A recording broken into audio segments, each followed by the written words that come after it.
जग में जितने साधु बने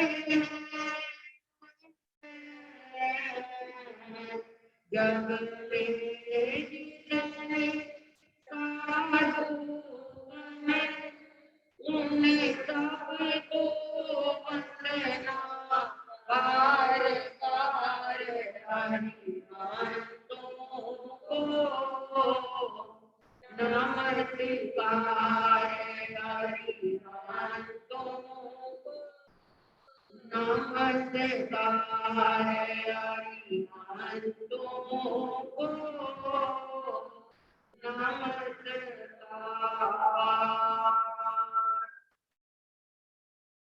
ज्ञान धूपम मन पुष्पम पतिंद्रिये भूताशनम क्षमा जाप संतोष पूजा पूजो देव निरंजन तुम मुक्ति दाता करने वाला दीन जानी दया करो सिद्धार्थ नंदन जगत वंदन महावीर सिद्धेश्वर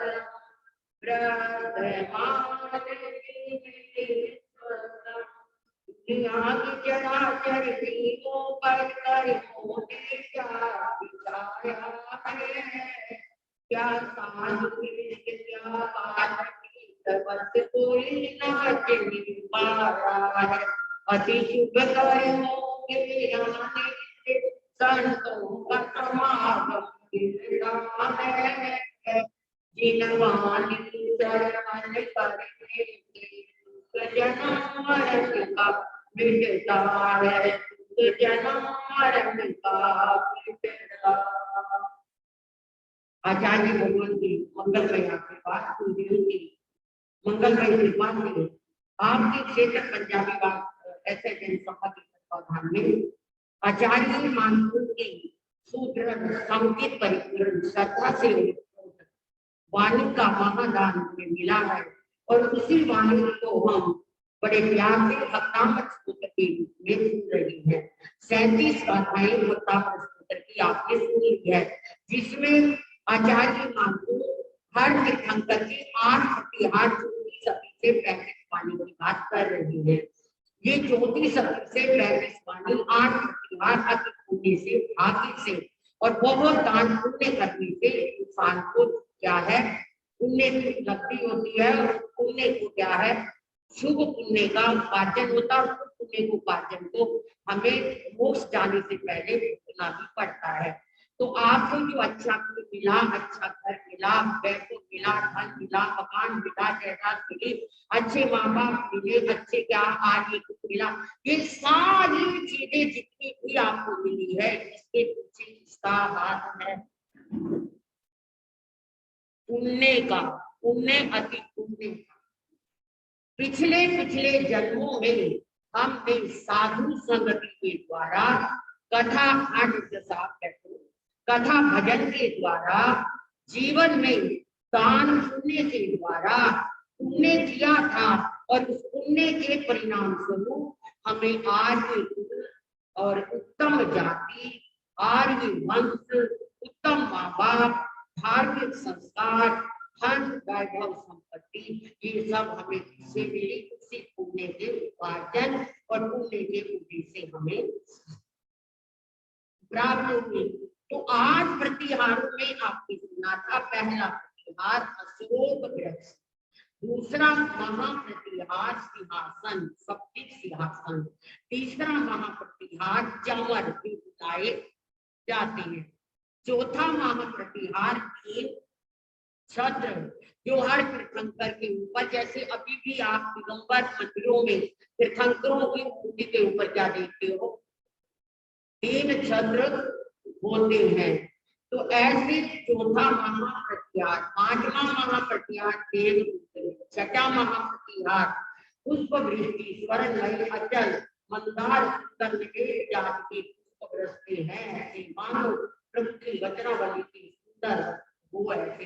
तो ऐसे वचन जो प्रभु के निकलते हैं उनकी क्या है, वचनावली के समान क्या है, दृष्टि मंद मंद झोंकों के साथ प्रभु आपकी समुद्र में होती फूलों की वर्षा, मंद मंद हवा के झोंकों के साथ बड़ी सुंदर महक और खुशबू के साथ क्या होता रहता है, मंद मंद अचित फूलों की दृष्टि होती रहती है। छठा महाप्रतिहार,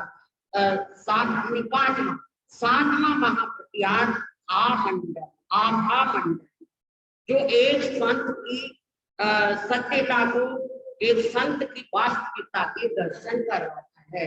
और वो भामंडल हर महापुरुष के गले के रूप में बना होता है और उस भामंडल से व्यक्ति की पहचान होती है।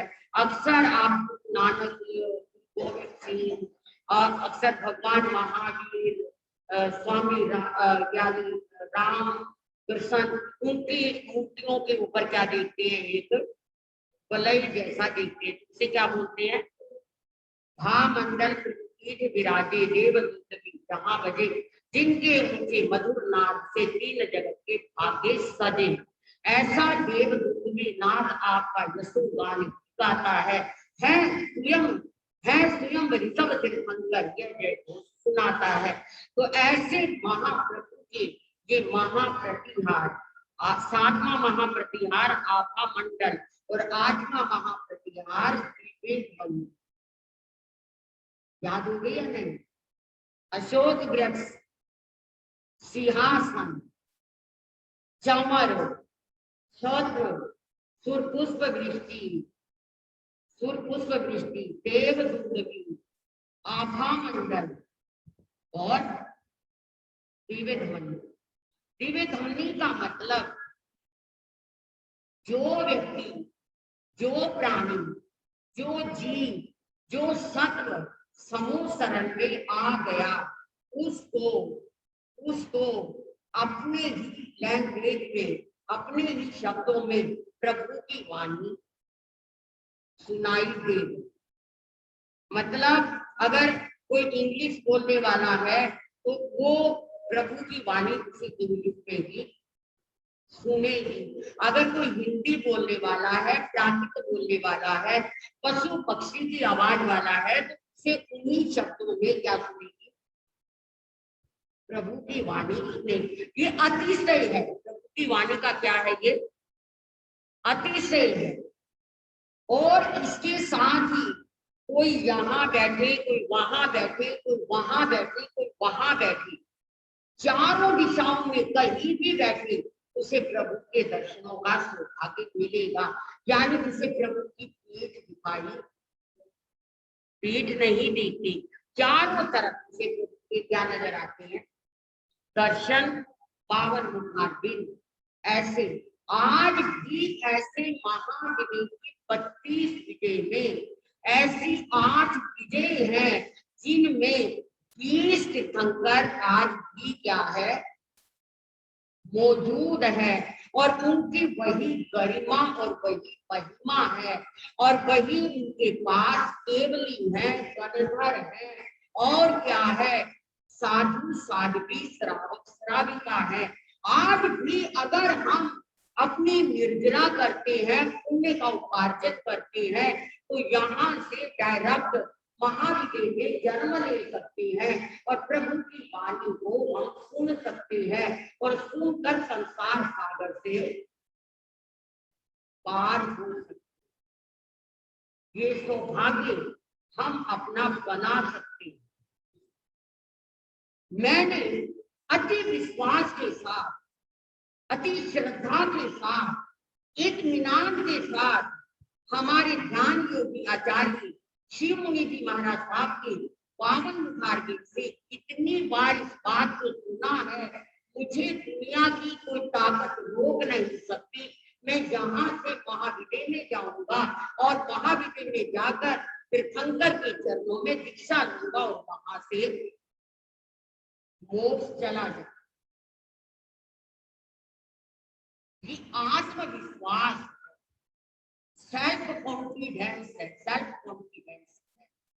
हमारे आचार्य भगवत का, और मैंने उनमें कई विशेषता देखी है। आप में वो श्रद्धा जगे या ना जगे, हम लोग सह साथी रहे हैं, यानी अभी बने भी नहीं थे आचार्य जी, तब वो मेरे पास आती रही। मैंने उनकी असीम करुणा के दर्शन किए, असीम प्रेम के दर्शन किए हैं। इतनी करुणा है प्रभु में, आचार्य भगवान में जितनी करुणा है, किसी के दुख को देखकर आश्रित हो जाता। और एक बात और बता, भवी और अभवी की पहचान किससे है? करुणा से। जिसके मन में दया का, प्रेम का स्रोत प्रवाहित है, वो व्यक्ति भवी है। और जिसके मन में करुणा नहीं जागती, सामने दुखी दरिद्र को देखकर, गरीब और क्या है असहाय को देखकर, हेल्पलेस को देखकर, वो व्यक्ति पत्थर दिल है। और वो व्यक्ति क्या है, कभी संसार सागर को पार। जैसे कल आप सुन रही थी, वो सेठ सुन रही थी ना, दुकान पर बैठा है और एक नन्हा बालक भीख मांग रहा है कि सेठ जी आपने पुण्य किया था, आपको ये धन वैभव मिला, ये क्या है गाड़ी, ये क्या है शोरूम मिला, मैंने ऐसा पुण्य नहीं किया। आज मुझे 3 दिन हो गए एक टुकड़ा भी खाने को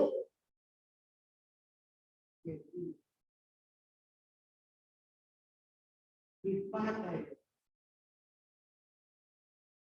दया करें, रहम करो इस पर, और मुझे कुछ खाने को दे दो, दे दो। तो बहुत सच में मुझे लालच बहुत, मुझे क्या तड़पना है, आप मुझे कुछ दे दो। ये अन्न पुण्य, इसको क्या कहते हैं? अन्न पुण्य कहते हैं। भूखे को भोजन देना, पक्षी को दाना देना, प्यासे को पानी पिलाना, निर्वस्त्र को वस्त्र देना, ये क्या है? पुण्य। अन्न पुण्य, पान पुण्य, लय पुण्य, स्थान का सहयोग देना, शयन पुण्य, क्या देना? पट्टा चौकी क्या है देना, शयन पुण्य। वस्त्र पुण्य, वस्त्र देना। अगर ये कुछ भी ना कर सको कोई बात नहीं, मन से अनुमोदना तो कर लो, मन से अनुमोदना तो कर लो। अरे धन्य है जो लोग देते हैं, धन्य है जो लोग करते हैं। वाणी से क्या कर दो, उनकी प्रशंसा कर, बड़ी निर्जरा होती है। धर्म दलाली कमा लो, बहुत निर्जरा होती है। वाणी शुद्ध होती है, वाणी पर सरस्वती का वास होता है। अगर हम ऐसा कर लेते, अगर हम ऐसा हमसे हो जाता है, काया तो आते हैं, एक दूसरे को लेकर आते हैं, एक दूसरे को सहारा देते हैं। जैसे वृद्ध माँ है और अनिल भाई पकड़ कर लेकर आ रहे हैं, काया का पुण्य है। ये किसका पुण्य है? काया का पुण्य है। काया से आप जहां तक आए हो चलकर, ये काया का पुण्य है। वंदना नमस्कार का पुण्य है, ये भी खाली नहीं जाता। वंदना करना भी क्या बहुत बड़ा पुण्य का उपार्जन है। देवता कितने पुण्य कर सकता है? इतना रिद्धिशाली है, इतना शक्तिशाली है, इतना वैभवशाली है, जिसकी क्षमता बड़े से बड़ा राजा महाराजा भी नहीं कर सकता। एक देव में इतनी ताकत है, एक देव आपने दसारण भद्र राजा को सुना होगा, सुना है, बड़ी साधु वंदना में आता है। दसारण भद्र राजा दियो जगाए विधान, दसारण भद्र राजा पीछे इंद्र हटायो, दियो जगाए विधान। दसारण भद्र राजा को मतलब बड़ी खुशी थी कि कभी मेरे नगर में भगवान महावीर पर, मैं ये करूंगा, मैं वो करूंगा, जो मुझसे होगा मैं स्वागत करूंगा। और एक दिन उसे ये लग गया भगवान मेरे दसारण भद्र नगर में आ गए। दसारण भद्र राजा की खुशी का ठिकाना नहीं रहा और उसने पूरा जोर लगाकर धन खर्च करके भगवान के दर्शनों का इतना बड़ा आयोजन किया। कितने घोड़ सवार, रथ सवार, हाथी सवार, पैदल जन समूह को लेकर और खुद हाथी पर आगे बैठकर चलने लगा कि आज तो इतने दल बल के साथ में कहा जा रहा हूं भगवान के दर्शन करने। ओ कितना सौभाग्य है मेरा, जिन दर्शनों के लिए लोग तरसते हैं, आज मैं उन प्रभु के दर्शन करने जा रहा हूँ। बड़ी खुशी मना रहा है, बड़ा प्रसन्न हो रहा है। पर ये क्या उसका मन आया है, देखो कितने दर्पण को लेकर जा रहा है। उसने ऐसे पीछे मुड़कर देखा और इतनी लंबी सेना, ना जा रहा, ना आंखें देख पा रही, इतने लोग आ रहे हैं प्रभु के दर्शन करने। आज इतने खुश हो जाएंगे। वो क्या जान रहा था बेचारा, वो अपनी बुद्धि पे तोल रहा था कि प्रभु को तो ना खुशी है और ना, वो तो अपने आनंद में मस्त है, ना कोई राज्य है ना कोई गम है। वो तो ऐसा असीम सुख की लहर में प्रभु लीन रहे निरंतरम। असीम आनंद में प्रभु तो झूमते हैं। उन्हें 2 आए तब कोई मतलब नहीं, 10 आए तब कोई मतलब नहीं, 10 लाख आए तब कोई मतलब नहीं, और एक दिन आए तब कोई, उनका तो स्रोत प्रवाहित रहता, जैसे नदी का पानी बहता रहता है, बहता रहता है, बहता रहता है। रात हो, अंधेरा हो, दिन हो, वो किसी का मुंह नहीं देखती नदी, वो किसी को देखकर नहीं चलती, पेड़ किसी को देखकर फल नहीं देते, बादल किसी को देखकर बरसात नहीं करते हैं। ऐसे ही संत जन परोपकार के लिए उनमें ना खुशी है ना गमी है। पर दसारण भद्र राजा तो अपनी ही खुशी में इतना मस्त हो गया कि उसे तो अहंकार, क्या हो गया, काम तो निर्जरा का था, काम तो पुण्य का था, पर उसने तो पुण्यानुबंधी पाप करना शुरू कर। मतलब पुण्य तो ये कि दर्शनों के लिए जा रहा, लोगों को लेके जा रहा है, दल बल के साथ जा रहा, ये तो पुण्य है। लेकिन पाप क्या, मेरे जैसा कौन होगा जो कभी ऐसे दल बल लेकर प्रभु के दर्शन करने गया होगा। है कोई दुनिया में ऐसा? कोई नहीं है। दसारण भद्र राजा ही एक ऐसा जो क्या है, इतने दल बल के साथ जा, बड़ा अभिमान में आ गया, बड़ा अहंकार में आ गया। आपको पता है ना, रजते रजीव परिचरे नरमाई तान। अरे पत्थर ठोकर खाते हैं करड़ाई तान। रज राजा की ताज पर जाकर बैठ जाती है नरमाई एक, और पत्थर ठोकरे खाता रहता है। इसके कारण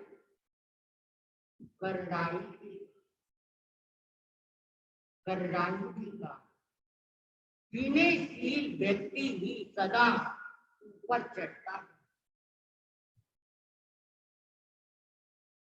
कहते हैं सरसराता फुआरे का जल जो जड़ा, आदि जल जो जड़ा, हमने देखा कि सर के वो पल गिर पड़ा। वारा वारा समझ गए? वारा समझते हो? सो तो नहीं रही? कभी मैं बोलती हूँ और आप मजे से नहीं। सरसराता फुआरे का जल जो चढ़ा, हमने देखा कि वो सर के बल ऊपर चढ़ता है। तो ऊपर से क्या होता है? इसका फुआरा, फुआरा होता है ना पानी का। सरसराता फुआरे का जल जो चढ़ा, हमने देखा कि सर के वो बल गिर पड़ा। नेचर देती है दंड, नेचर कुदरत, नेचर देती है दंड, रहा किसका घमंड, मान करना नहीं, मान करना नहीं। स्वप्न संसार है, रहना दिल चाह है, मान करना नहीं, मान कर।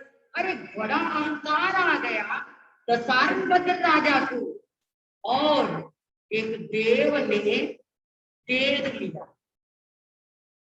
ओ इतना ऊंचा काम कर रहा है दशारंभद्र राजा, और ऊंचा काम करके भी नीचे गिर रहा। एक होता पुण्यानुबंधी पुण्य, एक होता पुण्यानुबंधी पाप, एक होता पापानुबंधी पुण्य, और एक होता पापानुबंधी पाप। ये चार बातें आपको में आती है। काम तो पुण्य का था, लेकिन अहंकार करके पाप कर रहा है। कौन? दशारंभद्र राजा। देव ने एक पलक लगाया, एक पलक, बस एक पलक झपके, इतनी देर भी नहीं लगाई, चुटकी बजाई और दशारंभद्र राजा से कई गुना क्या है? दल बल तैयार कर। हाथी, घोड़े, रथ, पालकी और इतना जन समूह तैयार कर दिया। एक हाथी पर 108 पड़ी और वो सारी नृत्य कर रही। अब देवांगनाएं उतरी और नृत्य कर रही। जितना दशारंभद्र राजा का दल बल था, वो भी देखने के लिए वहीं जा मिला। और अभी दशारंभद्र राजा तो सोच ही रहा थी पर आज भगवान कितने खुश होंगे, आज उनकी खुशी का कोई ठिकाना ना होगा। आज मैं इतना दल बल लेकर जा रहा हूँ, आज मैं इतने लोगों को लेके जा रहा हूँ, इतनी बड़ी यात्रा मेरी जा रही है, वो कितनी यात्रा है। ऐसे करके देखने लगा। क्या हुआ? कोई भी नहीं, क्योंकि अलौकिक नजारे देव ने तैयार कर दिए। देवेंद्र ने अलौकिक नजारे तैयार कर दिए और सारे लोग देखने के लिए दर्शन पर्सन सब भूल गए। दर्शन पर्सन तो सब, मंत्री जी आपके यहाँ किसी ने आना हो या गली में बढ़िया सा बाजा जा रहा हो, मेरी कथा छोड़कर शाबाश जाएंगे। सच्चाई कह रही, कोई नहीं फिर कथा सुन लोगे आप? सच्ची बताओ मत छोड़ के। कोई ज्यादा ही श्रद्धावान हो तो बात अलग है, देखो फिर तो मैं कह नहीं सकती कोई ज्यादा ही लगनवान हो, लेकिन नहीं तो अब क्या काम है घरों में? सुबह सवेरे कोई खास काम नहीं होता, पर आपको कथा की इतनी लगन हो तो दौड़े दौड़े चले आए। पर चले जाएंगे, अभी तो 8:30 है, 8:45 है, 9 बजे है, 9:30 तक महाराज जी बोलेंगे चले जाएंगे। अरे शक्ल ही तो दिखानी है ना महाराज जी को, महाराज जी को कह देंगे देखो जी हम आ गए, है ना, ऐसा होता है। तो कहने का मतलब दशहरा बदल राजा ने देखा मेरे साथ तो कोई भी नहीं, अरे इतनी खुशी मनाई, सारी खुशियों पे साथ बात हो गया, ये क्या हो गया, ये मेरा प्रतिद्वंदी कौन आ गया जिसने मेरे दलबल को भी अपने साथ मिला लिया, कौन है ये व्यक्ति। एकदम दशरथ राजा ने देखा इंसान नहीं हो सकता, जिस प्रजा के लिए मैंने महीनों तैयारी करी, बढ़िया बढ़िया रथ मंगवाए, कहीं से पांचें मंगवाई, कहीं से घोड़े मंगवाए अच्छे अच्छे नस्लों के, एक दिन में एक घड़ी में थोड़ा ही आ जाएंगे, एक पलक में, अरे ये तो देवेंद्र है। दशरथ राजा वीर बंधन करी जान, पीछे इंद्र हटायो दियो चकाए अभिदान।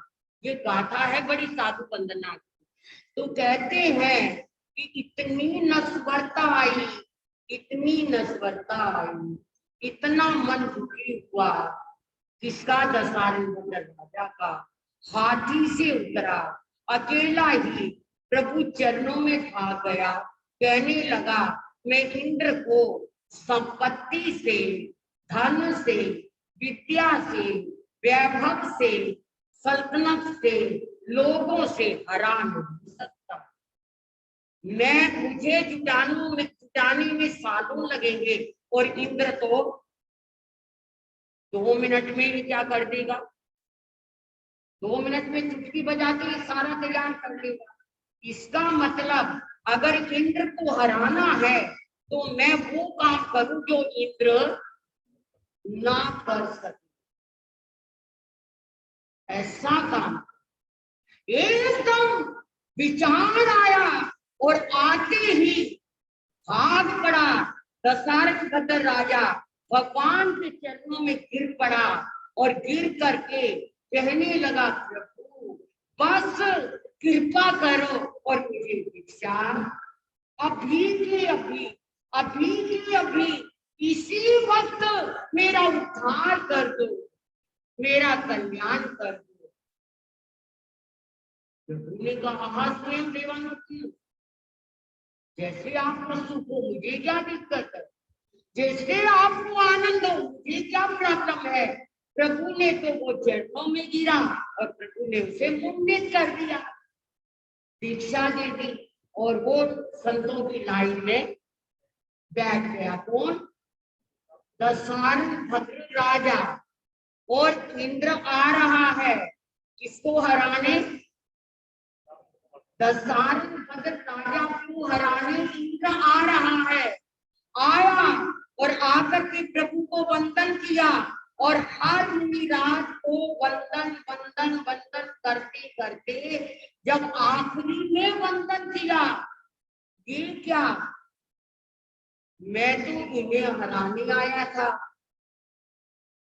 अरे इन्होंने तो मुझे हरा के रख दिया। इंद्र देवाभितं नमन संति जस धम्मे सयामन, देवाभितं नमन संति, देवता की नमस्कार करते हैं किसको, उसको जिसका मन सदा धर्म में लगा रहता है, उसे देवता भी आकर नमन करते हैं। अगर क्या है दब जाए मन। इंद्र ने कहा प्रभु आया था आपको हराने, पर आपने इतना बड़ा दान दे दिया, इतना बड़ा सर्व त्याग करके दान दे दिया कि मैं हार गया आपके साथ।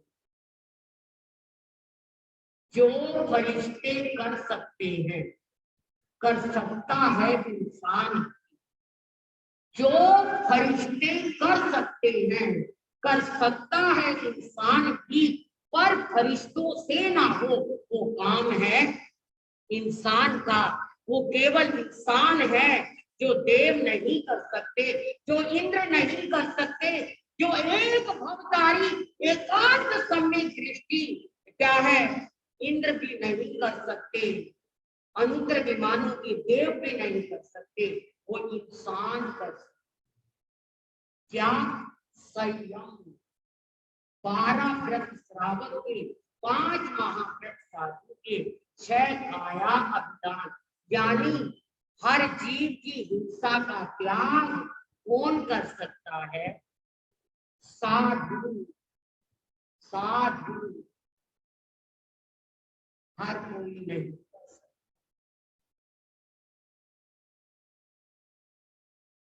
कहते हैं झुक गया, झुक गया इंद्र, ऐसा संयम तो एक पल का भी महान होता है। धन्य है जो ऐसे संयम को लेते। संतानी तो देव भी तो संतानी तो इंदर भी लोचिते, स्वर्गाचे बैठे होए देव भी सोचते, स्वर्गाचे बैठे होए इंदर भी सोचते। संतानी तो इंद्र भी लोचते, स्वर्गाचे बैठे हुए देव भी सोचते, कब ये मौका मिले इंसान बने, साधु बने और इस शरीर का ममत्व त्याग करे और साधु बनकर आत्मा का कल्याण करे। बड़ा मुश्किल है, बड़ा मुश्किल है।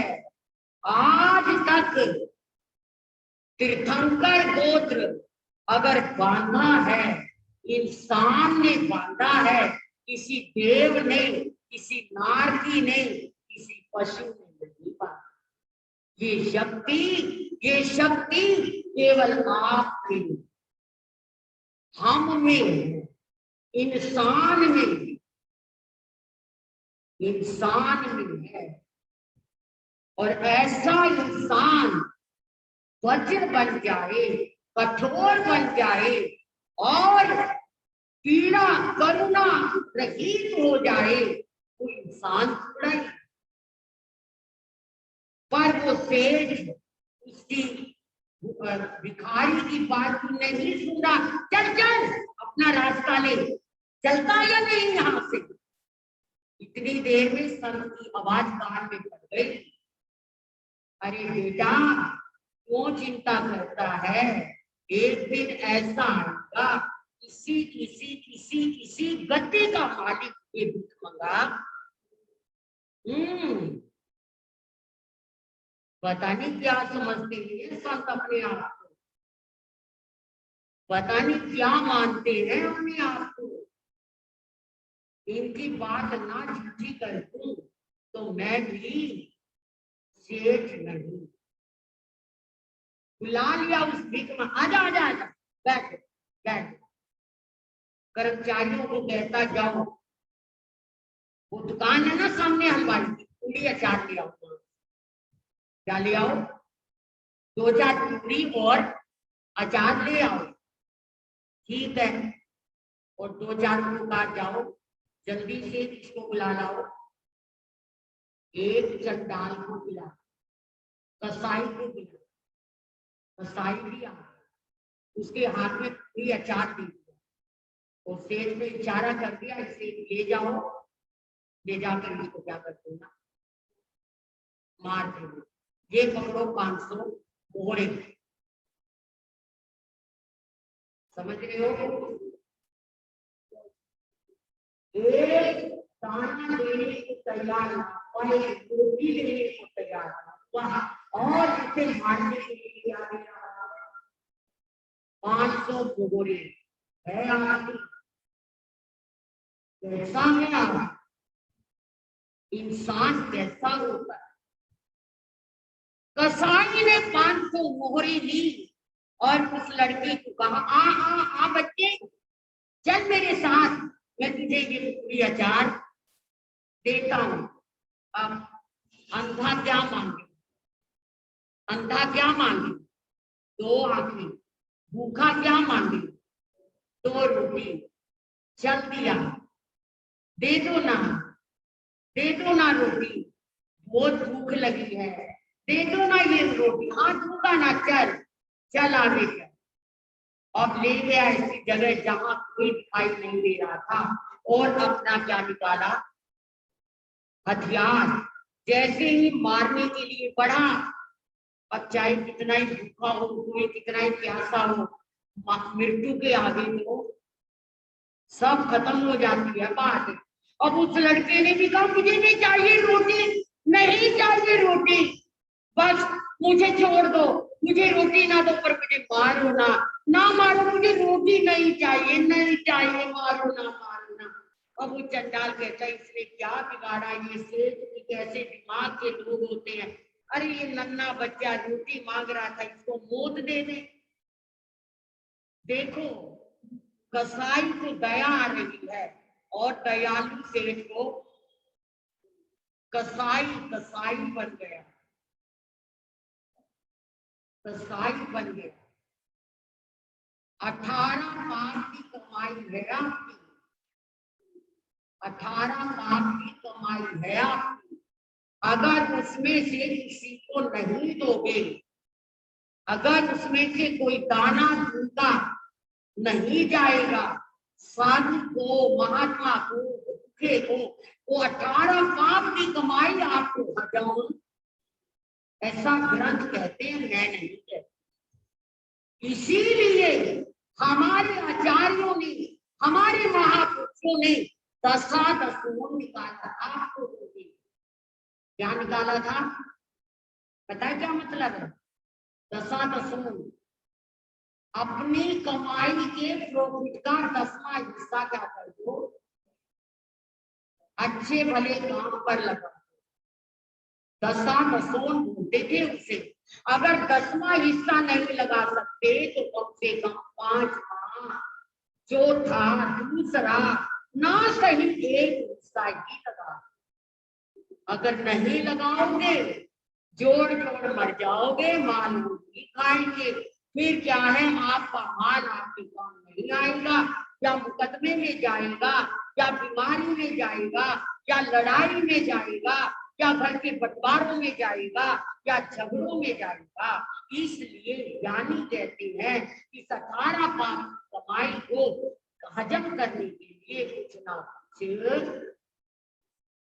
जरूर अच्छे के लिए दो, भले को दो, उसको दो जो जरूरतमंद है, जो नीडी है।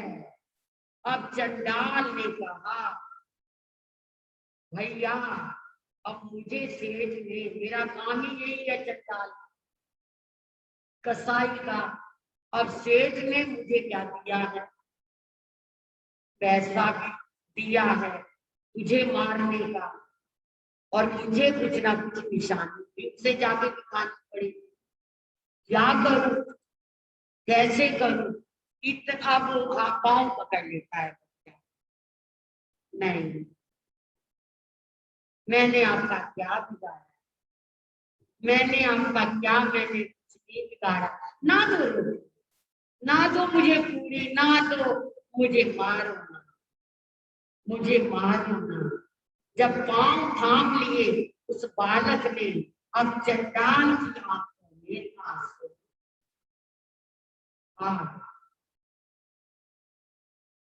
और उसने क्या किया, अपने हथियार से उसकी ये उंगली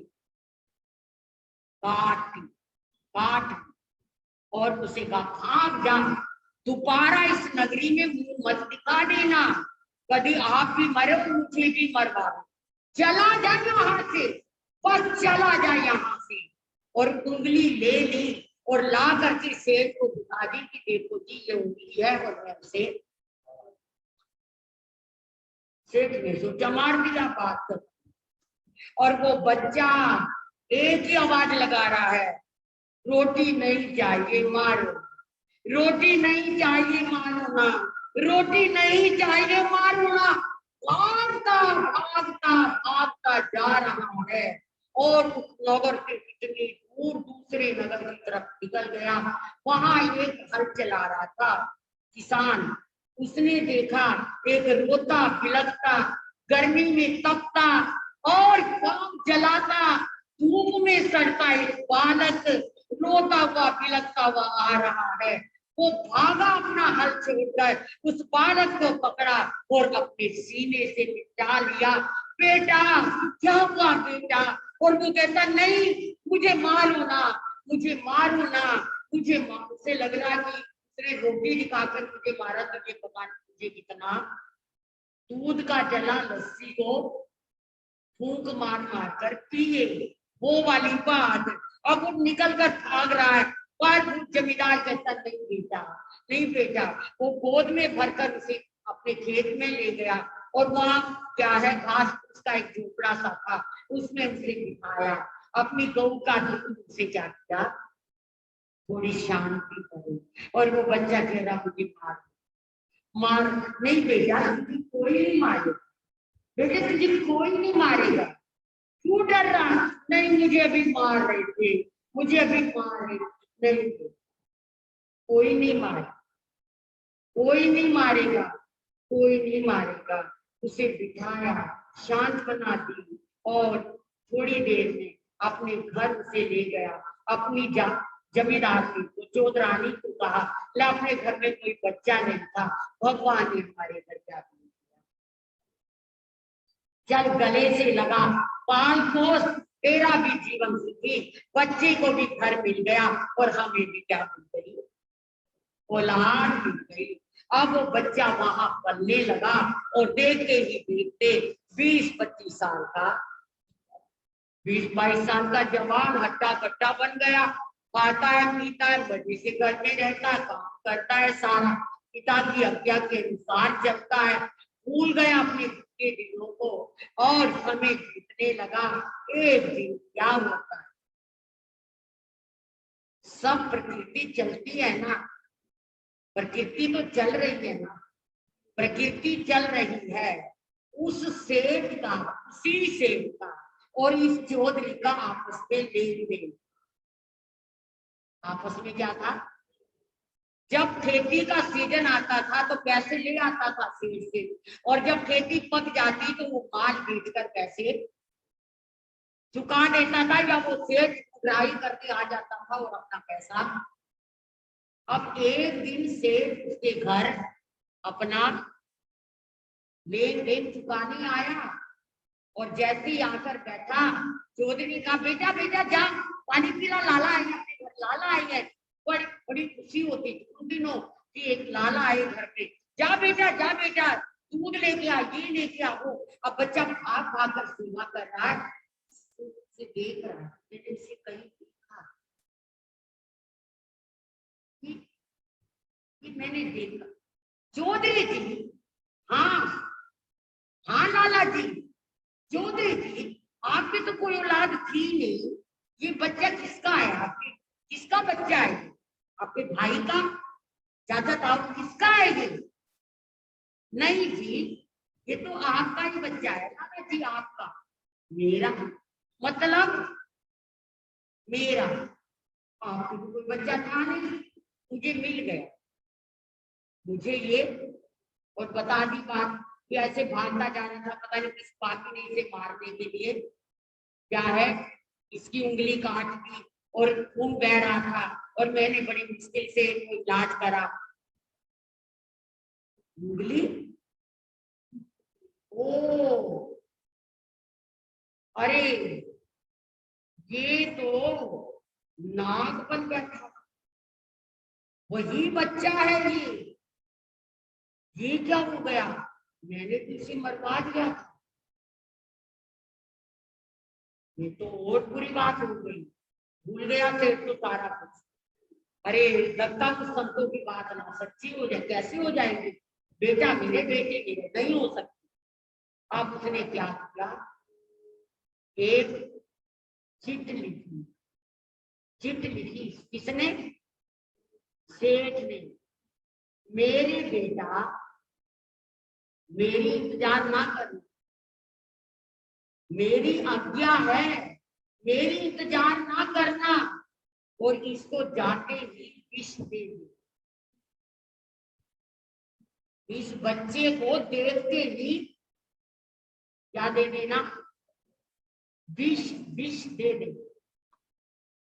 और ऐसे ऐसे करने लगा। चौधरी ने कहा क्या हुआ सेठ जी, क्या हुआ? अरे हुआ क्या, जो बही खाता लाना था वो भूल गया, और जो नहीं लाना था वो ले आया। भाई मैं थोड़ा आराम कर लेता हूँ, इस बच्चे को कहो ये जाएगा, और मैं लिख कर दे दिया, मैंने लिख कर दे दिया है, ये मेरे बेटे को दे देगा, मुनीम को दे देगा, और क्या है वही खाता ले आएगा। चौधरी ने कहा कोई बात नहीं, आप ये बच्चा आपकी सेवा नहीं करेगा तो किसकी करेगा? चौधरी को क्या पता कि सेठ के मन में क्या है। आप क्या है, वो चिट पकड़ा दी कि जा बेटा, उसने मुट्ठी में पकड़ लिया, भागता भागता जा रहा है। तपती दोपहरी थी, शाम के 4 बज गए। उसी सेठ का बगीचा था। अब देखा कि शाम हो चली, थक गया हूँ, थोड़ी देर विश्राम कर लूं।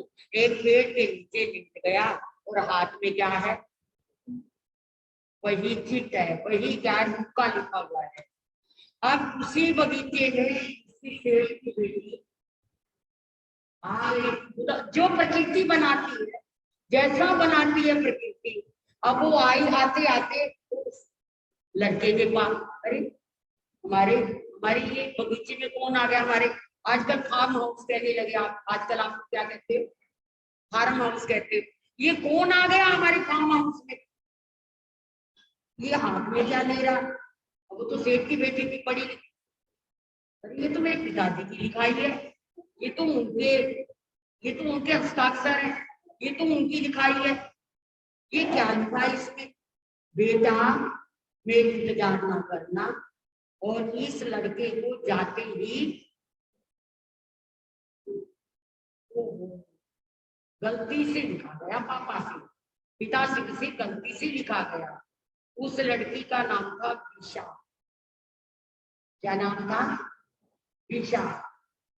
अब आजकल भी ऐसे नाम रखते हैं, सान्या, नान्या, पान्या, पान्या।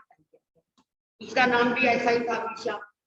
अब उसने सोचा मेरे पिताजी ने सुंदर लड़का देख लिया, कंजूस तो है ही, सोचा किसी सेठ के ब्याह के पैसा खर्च करना पड़ेगा, ये अच्छा भला लड़का मिल रहा है, इसके साथ ही बेटी को क्या करती हूँ। अपनी एक तिनका उठाया, अपनी काजल तिनके के साथ लगाई, और क्या खींच दिया? एक डंडा खींचा और विष से विषा बना। समझ गए? प्रकृति कैसे खेल खेलती है, जहां आदमी नहीं पहुंचता वहां उसकी तकदीर उसे ले जाती है। जहां हो गमी की बात वहां खुशी हो जाती है, और जहां हो खुशी की बात वहां गमी हो जाती।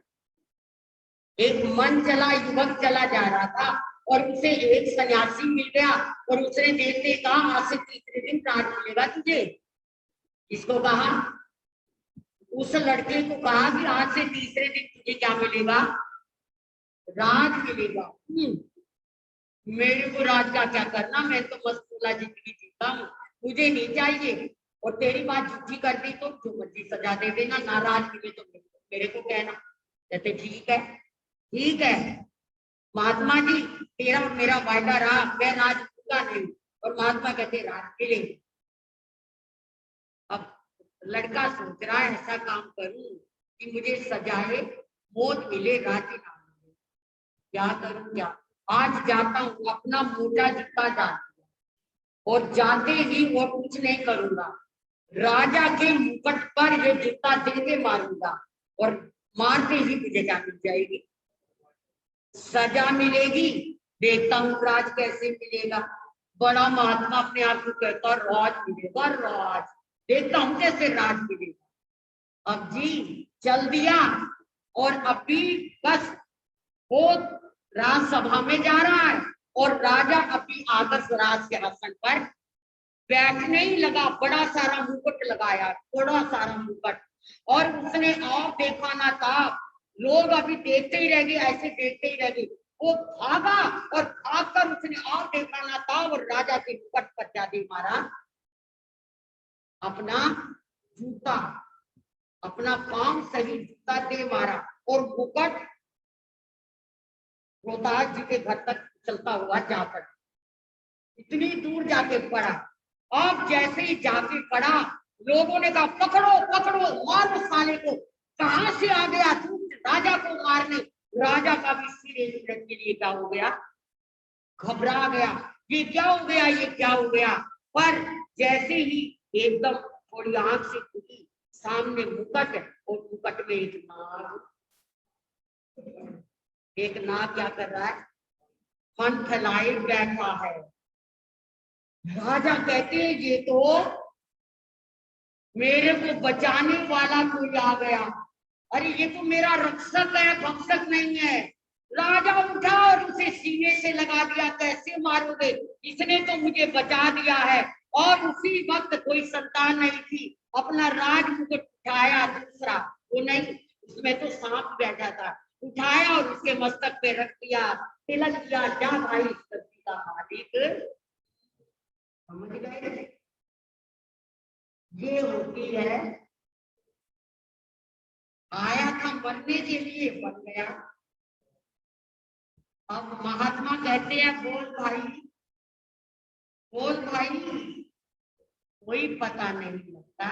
बोलिए भगवान महान। आचार्य मानसिक अपनी वाणी दे रहे हैं और सेठ ने उसको भेज दिया है और उसने विषा कर दिया, विषा कर दिया। कैसे आगे बात बनेगी? लंबी बात है ना, लंबी। कैसे आप आओगे, सुनोगे? बोलिए भगवान महावीर स्वामी आचार्य सम्राट श्री शिरोमणि जी महाराज, पूज्य पुरानी महान साथी श्री पन्ना देवी जी महाराज, गौर से निष्मान साथी श्री श्रीमती जी महाराज, सरल स्वभावी महान साथी पदम श्री जी महाराज, सरल मनोवर्ती सत्यानी श्री कांता जी महाराज, अहिंसा परमो धर्म की संसार के सभी महापुरुषों की